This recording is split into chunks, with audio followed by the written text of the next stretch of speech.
some food for thought. It's not often that we can make dough using dough. Three black men from the south side of Chicago seem to be onto a winning recipe in that respect. Longtime friends, Charles, Mark, and Jamel founded the Black Bread Company, first ever black-owned sliced bread company in the world. They currently offer a gourmet selection of tasty baked goods like honey wheat and premium white, and inspire others to believe in themselves and their dreams. And I am so excited to have one of the founders on with me. Charles, do I have you there? Let's see. We have Charles Alexander, yes, Director of Communications. Hi, it is great to have you. How you doing?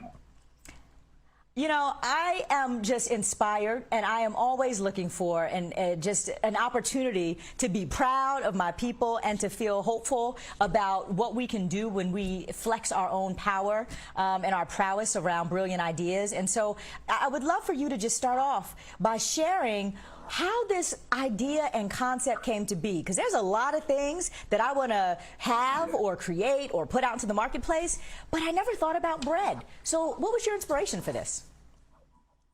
Yeah, great question, and thanks for having us. So happy to be here. Mark, he was my best friend. He so happened to go in a grocery store around March or April 2020.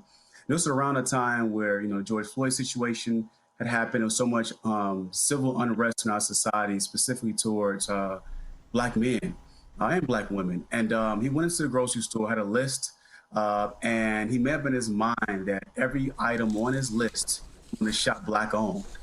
And so he went to the grocery store. So it happened the first item on his list was bread. So he went to the bread aisle, and any bread aisle is so many different types of brands, right, to choose from. And so he's searching.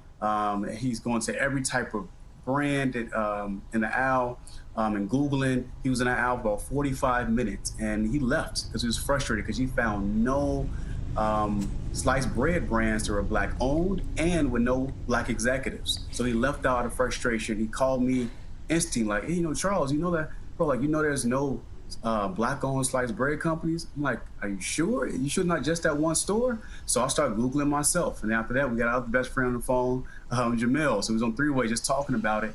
And within 20 minutes, like, we got to start it. Right, let's do this for representation for our community. I see we've got Mark and Jamel just jumped in and joined us. Now, welcome, gentlemen. Now, none of you actually had, so you're not bakers. You guys are not folks that already had experience baking bread, or I should say being in an industry where you're baking and selling bread. And so I just wonder, as entrepreneurs who are jumping into something new, what was that like for you, and what were some of the, the issues that you faced trying to navigate through unfamiliar territory? Aisha, that's a great question, and that is honestly what I feel is most unique about us. And that's honestly at this point where we want the world to know that we didn't have any experience in this particular industry. Of course, we have business backgrounds of being entrepreneurs and starting businesses, each of us. But just anybody can do it. We're here for representation, and that is a great part of our journey every day. We're so locked in as three brothers and best friends from the south side of Chicago, and we figure it out every day. And we have the world at our fingertips at this point. We're excited to take on the challenges every day. Perfect. I love yes, you it. do, because I believe that I just read that it's only been a few months since you've launched this company, and you already got a valuation of like $10 million. Tell us how business is going and where people can actually, find the bread. Oh, wow, thank you. Yeah, so yeah, we just got evaluated. The company is right now evaluated at $10 million. We literally started like maybe 6-7 months ago. Business is really great right now. We're doing a ton of online orders. We are in 44 stores here in the Chicagoland area. Plus we in about maybe 100 or so stores coming up within the next few months. So yeah, so business is going really good. One of the things I love so much about your business model is that it seems to me that baked into it, I made a funny. Baked into Come on. your business is you go. is actually bringing other people along with you. So you have a entrepreneur kind of mentorship program where you've got other young men that you are walking around with you so that they can learn business, they can learn entrepreneurship, they can figure out for themselves what it takes to be successful. Tell us about, you know, why. You could just be out there creating a company, putting something in the marketplace that doesn't exist. You know, tell us about the opportunity and obligation that you feel to be in partnership with the community and lift people up. Yeah, we always talk about the importance of being that face, being that role model for our community. We always say it's hard to be something you've never seen before.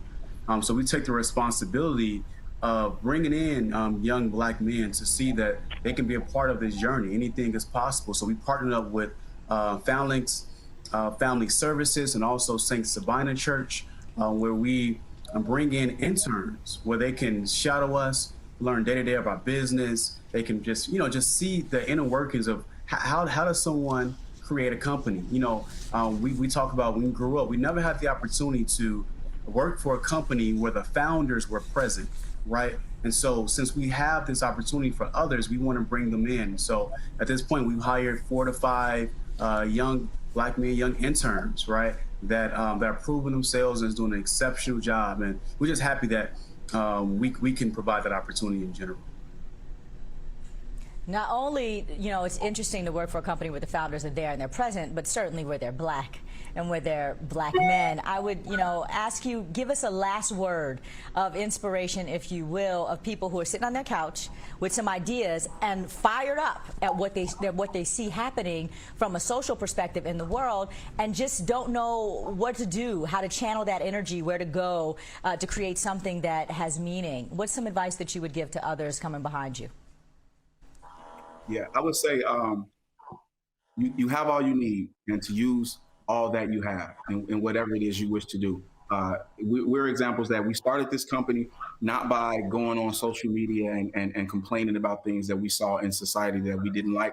We actually kept our mouths closed and kept things in-house in terms of working toward finding that solution and being that solution ourselves. So to anyone that's watching that has anything in their heart that they wish to do or wish to start or wish to create, you can do that. And instead of maybe thinking of what you don't have or what you need or who could help me do this, who could help me do that, just don't give yourself any option to say no or that you can't do it. Just realize that you have it inside of yourself. And God put it there for a reason. So go and do it. Love it. Charles Alexander, Mark Edmond, Jamel Lewis, thank you again for coming on, and hit me up if you need another taste tester.